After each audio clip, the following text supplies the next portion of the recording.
The main takeaway from Where Three Worlds Met is that Sicily, for much of the medieval era, was a frontier. It had been so before, featuring prominently in the history of the Peloponnesian War by Thucydides, where it becomes tied to the Golden Age of Athens, and again later it is one of the flashpoints between Rome and Carthage in the Punic Wars.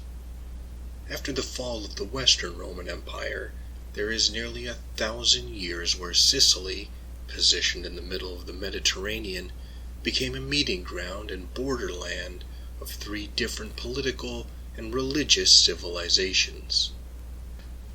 For a significant stretch of time, the island was the westernmost reach of the Byzantine or Eastern Roman Empire, with the island acting as a major hub, allowing reasonable communications with Latin Europe and North Africa. The island was close enough so that trade and communications with the rest of the Mediterranean could reasonably be accomplished, but it was also far enough away from Constantinople, where ambitious or potentially rebellious subjects could be sent there either to be out of the main action of the imperial court, or have an opportunity to showcase their military or administrative skills while angling for better political advancement. The island was important not only for its strategic location, but also for its effect on what could be called the imperial consciousness, something we'll see again later. Sicily was also a reasonable meeting point for the Latin-speaking West and Greek-speaking East, both of whom had long-standing roots on the island. Though a Byzantine possession, the Pope held lands there, and while not always amicable, both Catholic and Orthodox Christianity had a home. As such, it became a bridge between East and West, as well as a place where those traditions mixed and lived side by side. By the time of the Muslim conquest of North Africa, the Byzantine Empire was having difficulty projecting its power all the way to Sicily, making the island a target for North African raiders for decades. As Islamic power was consolidated all the way to Spain, the emirate in what is now Tunisia shifted its focus from raiding Sicily to controlling it. When the island was brought into Dar al-Islam, the view of its place in the wider Muslim world changed over time and depending on who was looking at it. What many sources agree on is that Sicily is a fertile region able to provide both grain there and to be transported abroad, and the island was fairly convenient as a stopping point for ships crisscrossing the Mediterranean. Arabic-speaking peoples emigrated to the island, changing aspects of its culture and again showing that all human history is the story of migration. This idea of Sicily as a place of prosperity, distant from the Islamic heartlands, is an image that grows over time, becoming romanticized even more after the Norman invaders eventually wrested control of the island after it had been Islamic possession for 2 centuries. Of course, this exotic, idealized view of the island was mostly a product of people who had never been there. When examining a primary source who had spent time there, the traveler and geographer Ishaq al-Istakhri, the view was different. He castigated Sicily as being half barbaric, where the people didn't speak Arabic and did not properly observe the pillars of the faith. What he was seeing, of course, was a borderland and mixing of traditions, and that made him uneasy. After all, Sicily was to be a stepping stone to additional conquest of Europe. Yet once it was under the control of the emirate, it seems the leaders found it more worthwhile to profit from the land and its lucrative point along Mediterranean sea routes, rather than work themselves up over the dangerous proposition of continuing jihad into uncertain and unfriendly lands. The Muslims of Spain enjoyed prosperity and cultural achievement without having to engage in perpetual warfare trying to cross the Pyrenees. The leadership in Sicily seems to have turned their focus along similar lines. The supporting evidence comes from an archive of letters and business documents from medieval Jews living in Egypt who documented their business and legal dealings that often include Sicily.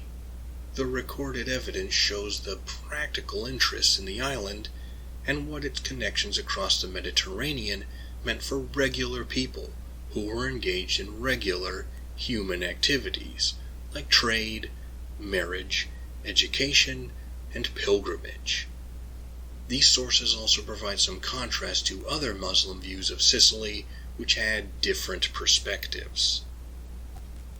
The situation on the island changed again when Norman mercenaries who had been fighting on the Italian peninsula saw Sicily was vulnerable during a time of contested leadership both on the island and across North Africa. As such, ambitious Norman minor lords who could hope to inherit nothing back home made a long campaign to bring Sicily under the lordship of Latin Christendom. Papal enthusiasm waned when it became clear that the Norman lords weren't going to turn over the island to the Pope, but rule it themselves as the Kingdom of Sicily.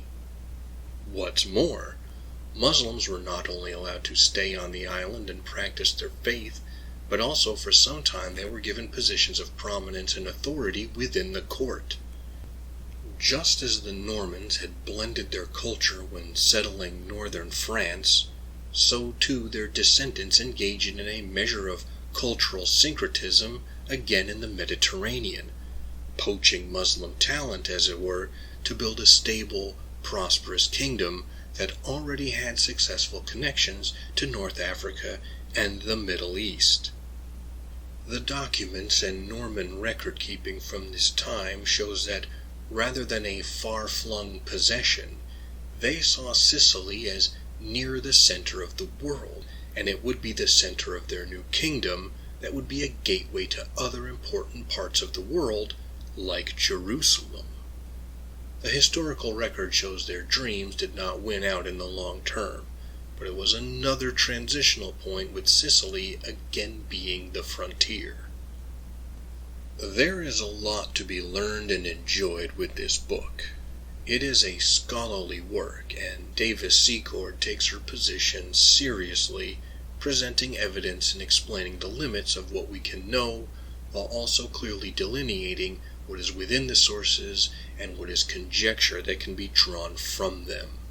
Given the nature of the book, it may come across as a bit dry and impersonal, as it is less about particular individuals than it is about the establishment, maintenance, and shifts in communication, trade, and human movement.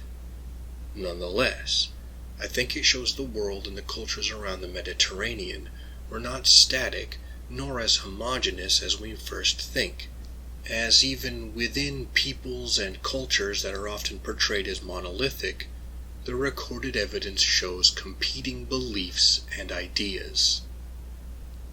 On somewhat of a tangent, the presented sources of legal documents, letters, complaints about prices, and even the equivalent of shopping lists made me think more than once about a Canticle for Leibowitz, and how we should be humble in the face of what is almost certainly our great ignorance about the past.